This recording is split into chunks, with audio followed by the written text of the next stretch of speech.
The boxes in Fig 1.1 contain terms on the left-hand side and examples of these terms on the right-hand side. Draw a line between each term on the left and the correct example on the right.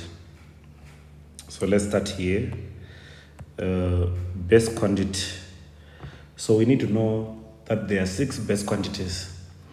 There is mass, there is length, there is time, there is temperature, there is amount of substance, there is current. So that's 6. I'll repeat again. There is mass, there is length, there is time, there is temperature, there is amount of substance, then there is current. These are the 6 base quantities, SI base quantities. So you are supposed to match this base quantity to a base quantity, the subtopic's base quantity to a base quantity on the right hand side. So the only base quantity there is electric current. Force, kilogram, and coulomb are not base quantities. Now those 6 base quantities have got base units. So here now we are interested in finding the base unit. The base unit for mass, kgs; for length, meters; meter; for time, second; temperature, Kelvin; amount of substance, mole; current, amp, ampere.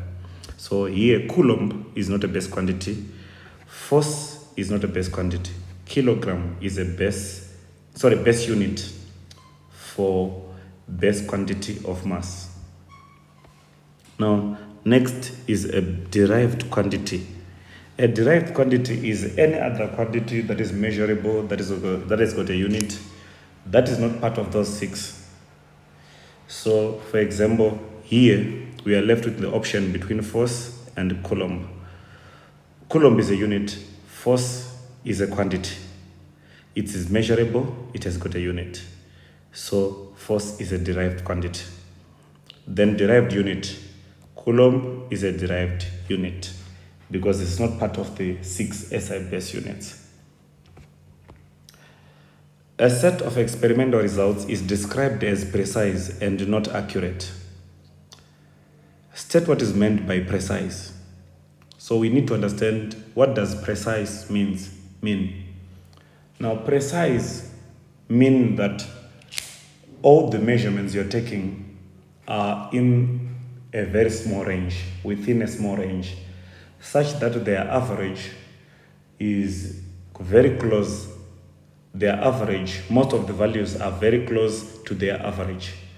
So for example, if the average is 50 and you have other measurements like 49.5, 50.1, 50.3, 51, all these values are close to their average. So if they are close to their average like that, then we say that these values are precise. These measurements are precise.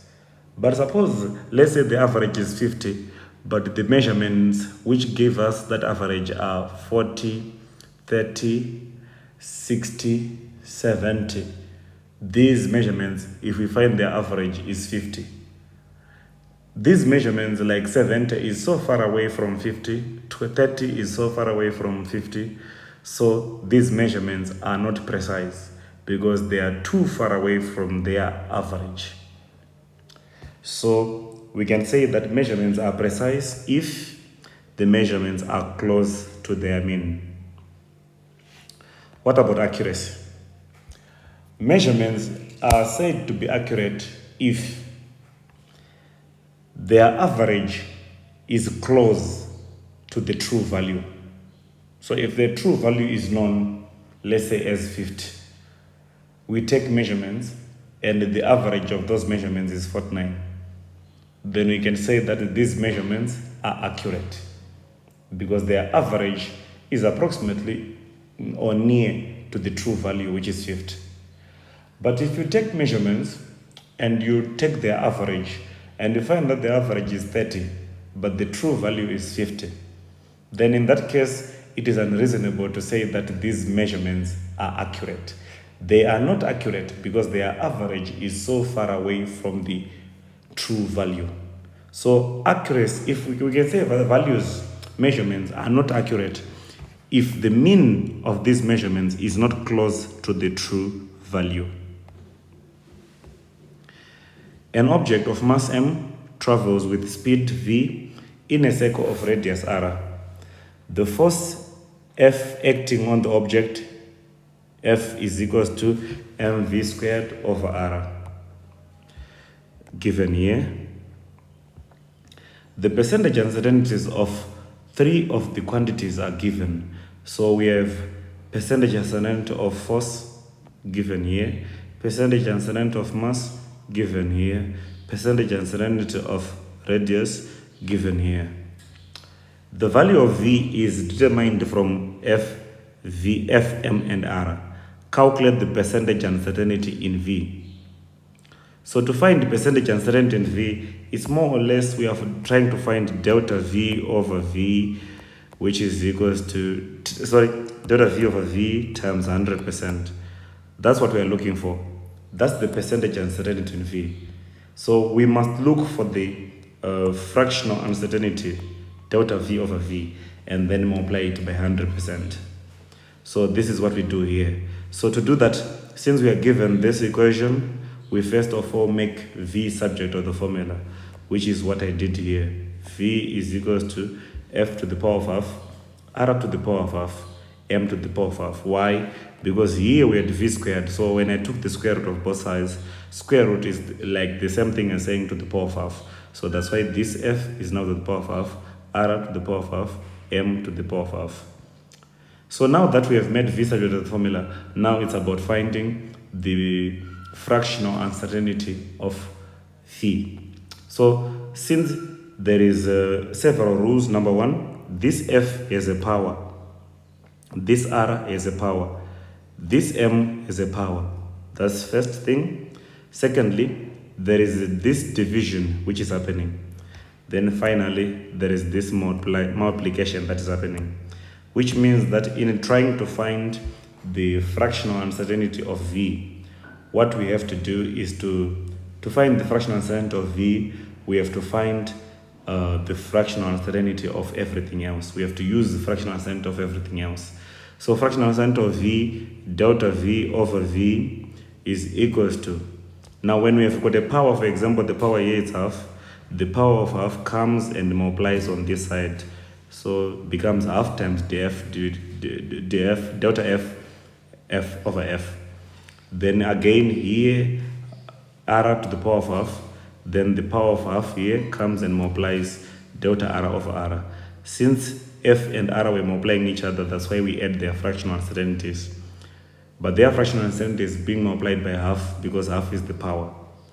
And there's also division here with the M to the power of half. So again, we add the fractional uncertainty of M to the power of half, which is delta M over M multiplied by this half. So now, since our goal is to find delta V over V times 100, we can now multiply everything on the left-hand side. As you can see that I've done it with a red marker there. Everything on the left-hand side, I multiplied it on the by 100, so that now I know that this gives me what I want. This gives me what I want. What does it give me? It gives me the percentage uncertainty because it's delta V over V times 100%. So I cannot do that one mathematically without multiplying everything by 100. So I multiply here by 100%, here by 100%, here by 100%. Having done that, it means that what we have here is the percentage uncertainty of M. What we have here is the percentage uncertainty of R, because that's delta R over R times 100. What we have here is the percentage uncertainty of F. But I have already been given those percentage uncertainty.